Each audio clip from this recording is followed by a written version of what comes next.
Nah, salah satu hal yang bisa mendukung rencana Presiden Prabowo tersebut, menurut hemat saya, perlu segera dibentuk satuan khusus, satgas atau tim yang mampu menelusuri, memblokir, menyita, bahkan merampas aset-aset hasil tindak pidana korupsi dan kejahatan lainnya yang ada di dalam negara maupun di negara lainnya. Assalamualaikum warahmatullahi wabarakatuh.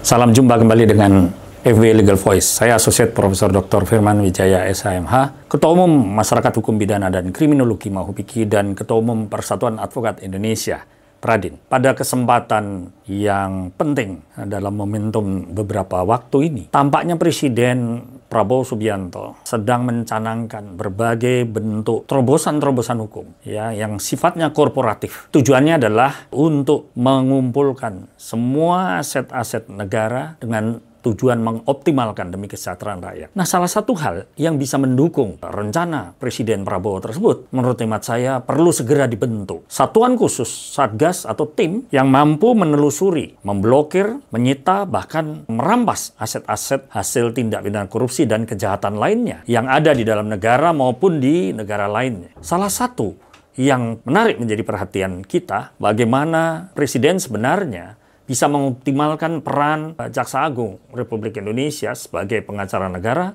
untuk melakukan tindakan-tindakan keperdataan. Tentu berdasarkan prinsip profesionalisme, kepastian hukum, keterbukaan, efisiensi, dan pertanggungjawaban secara terbuka, terutama kaitan dengan berbagai aset-aset yang harus diburu, harus dikejar, bahkan di-freezer, dibekukan. Hal ini memang diperlukan semacam model kerjasama yang sebenarnya sudah ada legal base-nya. Ada dasar hukumnya, yaitu Konvensi PBB kaitan dengan Undang-Undang Nomor 7 Tahun 2006 tentang Mutual Legal Assistance, kerjasama timbal balik, di mana melalui forum-forum tersebut bisa dioptimalkan kerjasama di bidang aset, terutama mengejar aset-aset hasil tindak pidana korupsi, tindak pidana ekonomi, narkotika, dan lingkungan melalui pendekatan sistem peradilan yang sifatnya cepat dan sederhana, tanpa digantungkan kepada hasil proses suatu peradilan pidana terhadap pelaku tindak pidana itu sendiri. Jadi ini bisa dilakukan dengan cara memperbesar kemungkinan mengambil hasil tindak pidana tanpa harus bergantung kepada proses peradilannya. Nah, model pengaturan baru ini menurut hemat saya menjadi terobosan ketika proceed crime atau hasil tindak pidana dan aset-aset lainnya yang patut diduga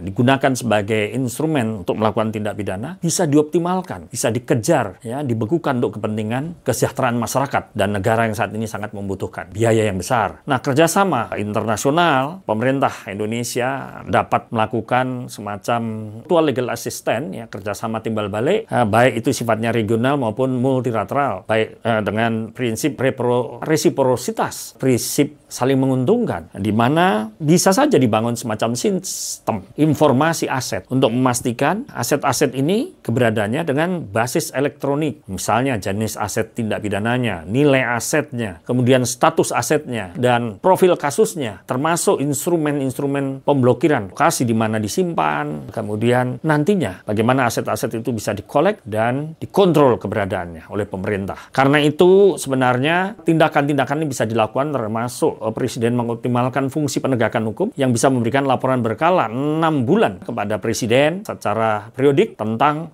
jumlah aset yang ada. Nah, pembentukan tim pemburu ini memang bisa dirancang bersamaan dengan Undang-Undang Perampasan Aset yang bisa melengkapi Undang-Undang Pencucian Uang, di mana tentu model baru proses hukum semacam ini tanpa bergantung pada sistem peradilan ini bisa mempercepat recovery aset yang bisa disita dan diblokir oleh negara dari hasil kejahatan itu. Tentunya memang tetap membutuhkan pembuktian-pembuktian secara dokumen, secara surat, keterangan saksi, dan expert serta alat bukti lainnya yang bisa menunjang proses ini dengan cepat tanpa harus bergantung pada proses peradilannya. Siapa tersangkanya, terdakwanya, tidak perlu bergantung kepada itu. Dalam rancangan Undang-Undang Perampasan Aset itu bisa benda yang sifatnya bergerak atau tidak bergerak, berwujud atau tidak berwujud, yang penting punya nilai ekonomis yang tinggi, dan perampasan aset ini bisa dilakukan, bisa berdasarkan putusan pengadilan yang sifatnya seperti peradilan tilang cepat tanpa harus menunggu proses yang berlama-lama. Apalagi kepentingan yang sifatnya urgensial, kebutuhan akan pembiayaan